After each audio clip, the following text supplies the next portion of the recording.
Well, welcome here in this Sundays after the Feast of Epiphany. I'm calling it the Epiphany season. You can report me to the liturgical police if you want. I'm going to do a sermon series for this season. I'm calling it What is Love? And it is not inspired by the cheesy 90s dance tune, but it's more maybe inspired by the old Beatles song, All You Need Is Love. I'd sing it, but YouTube will copyright me. The Beatles have very good lawyers. I remember in college, someone was writing an article in the student newspaper, and they were making an argument that about family structures. And the whole argument was that there isn't a right or wrong one. You know, any sort of conbobulation works as long as we have love. All we need is love. And I was kind of like, I partly agree with you, but, you know, kids also need things like, I don't know, money, housing, education. And but the person quoted the song. They said, it's just like the Beatles said, all we need is love. And I would tend to say, why are you taking parenting advice from a guy who almost for certain was completely tripping out on LSD while writing this song? That's John Lennon, by the way. And he openly said he spent the entire year of, I think it was 1970, on LSD. He said he was never sober the entire year. But so that's a common view. I think it's a common view in our secular world, that religion in general, it isn't needed anymore. There's no right or wrong sort of family structure. All the rules about sexuality, they're just stifling our fun, and they're just oppressing us and repressing us. And we can move beyond all that stuffy stuff because we know that the only thing we need is love. All you need is love, they say. So then I sit back and go, well, what do you mean by love? What does that mean when you say that? I mean, there's been a million songs, even since John Lennon, written on the topic. We can't seem to arrive at a true answer to what it is. Is it a feeling? Is it a mood? Is it commitment? You don't get a whole lot of pop songs writing about love as commitment. Except for Rick Astley. He leans into that, right? He's never going to let you down. He's never going to give you up. He's never going to run around and desert you. He's never going to make you cry. At a certain point, you're like, this sounds a little stalkerish. Let's not analyze too much. Well, Tina Turner, she also asked, while we're in the 80s Wayback Machine, Tina Turner asks the question, what's love got to do with it? I didn't understand what her point of the song was until I learned later that her husband would literally beat her up and then say that he loved her. So I don't blame her for asking that question. If this is love, maybe I don't want it. I think she had a good point. So I thought I'd take a deep dive in the topic. It's in our Bible. We say it all the time. What does it mean to say love? What does it look like? And I'm going to use everyone's favorite passage in 1 Corinthians as the foundation for it. Here we go. But now I am writing to you not to associate with anyone who bears the name of brother or sister who is sexually immoral or greedy, or is an idolater, reviler, drunkard, or robber. Don't even eat with such a one. Oh, wait, that's the wrong one. I mean 1 Corinthians 13. There we go.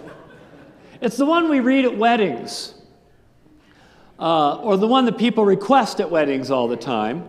And I go along with it because it's their special day. Why bother? I'm not going to be the all uppity, crusty theologian who's going to sit there and say that, well, you know, that isn't really written about marriage. That's really written about how to achieve unity in a Christian church with different spiritual gifts.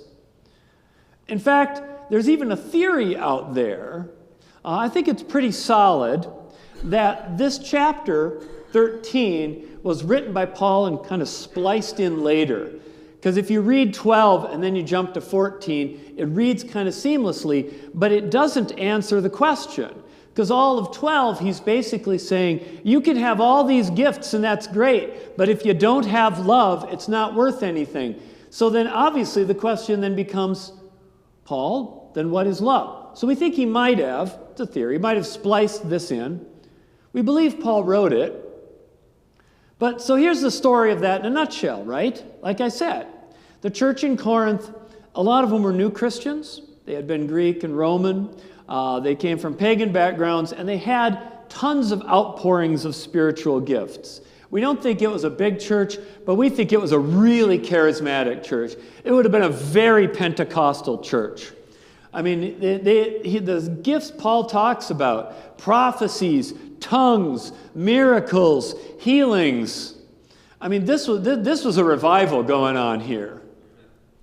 And some of the people who had the really shiny gifts, I call them the shiny gifts, the visible ones, the prophecies, the tongues, the healings, the miracles, they kind of started to think, well, maybe I'm a little bit better than the one whose measly gift is administration or hospitality. And they started using it to form kind of a pecking order. And so Paul had to come in and tell them, no. There isn't a hierarchy of gifts in that way. And having such a gift doesn't make you better than anybody else. And if you're using your gift to put people down instead of building them up, then you're misusing it and you're missing the point. If you have gifts but not love, your gifts are worthless. It's better to have love and no gifts, Paul says. So you can see why that talk wouldn't go well at a wedding, right?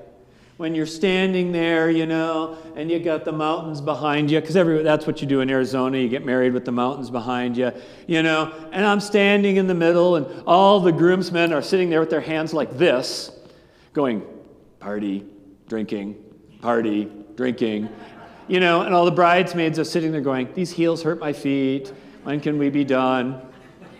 And the wedding photographer is sitting right over there giving me a death glare like, you better finish this up quick, bucko, because that sun is going to go down behind the mountain, and I'm going to lose that afternoon glow of the shot, and I could make big bucks off this, so quit yapping about spiritual gifts and get on with it. So I just preach about love and move on. But I'm going to dig into each of these love lines for a few weeks here. And we'll start with the first one. Love is patient. Love is patient. So then, of course, then that asks the next question. Well, what is patience? Patience in the Bible, we'll take a little look at that. Patience is waiting for God's intervention. You see this a lot in the Psalms. The person is crying out. They're pleading, "Oh Lord, how long until you take this invasion away? How long until you relieve my suffering? How long until you come again?"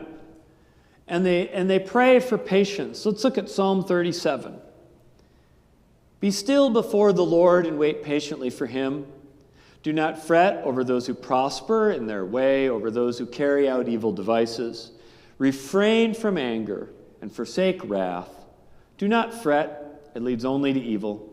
For the wicked shall be cut off, but those who wait for the Lord shall inherit the land. Love matters. Because if you really love someone, you'll be willing to wait for whatever it is that's coming. If you will be able to trust in the promised reward that God's offering. I think of the guy who gets through college, his wife's going to go be a doctor. But as you know, there's a few years between graduating college and finally getting that MD. And so he says, look, I'll get you through med school. And so he goes home and he gets that 9 to 5 at dad's warehouse or whatever. And he comes home and he does the dishes too because she has to work 23 and a half hours every day. And she comes home exhausted. And he does this year after internship residency. I never get the orders right? And he does this for years. Now he knows there's a payoff, right? He knows eventually she'll have this big career and he'll finally get that Dodge Charger he's always wanted. But now you look at this and you could say, well, dude, I mean, how do you know she's not just going to take that MD and run? I mean, how do you know she's not just using you to get through, and as soon as you're done, man, she's just going to dump you for some doctor? Well, you don't know that. You never know that. But he does it because he loves her. You make the investment and you have the patience because you trust someone and you love them. Love makes you trust the promise and the future reward that God gives. Patience is giving someone space and time. We all know this situation. One person, the person you're with has been hurt. Maybe there's been a tragedy in the family. Somebody died. There's been a loss of some sort. And often when that happens, we can kind of withdraw a little bit, right? And of course, if you're the spouse or the friend, you're like, hey, can I help you out? And they're like, hey, back off. I need some space. And so you say, all right, I'll back off. I'll give you space. I'm not going to be the jerk, right, that's going to pressure you. I'll give you some space, some time to process. And so you sit back and you give space, but then the time goes on, and it goes on, and it goes on. At a certain point, they start saying, well, how long is this going to keep going here? I've been given space for a long time. This kind of keeps going on. When will I know that I've given enough space? When will I know that it's enough time that I can finally tell a joke again and I won't be insensitive? And the whole time it's kind of awkward and uncomfortable and you don't know when it's going to end. I've seen marriages end where one person asked for space and withdrew, but then never came back.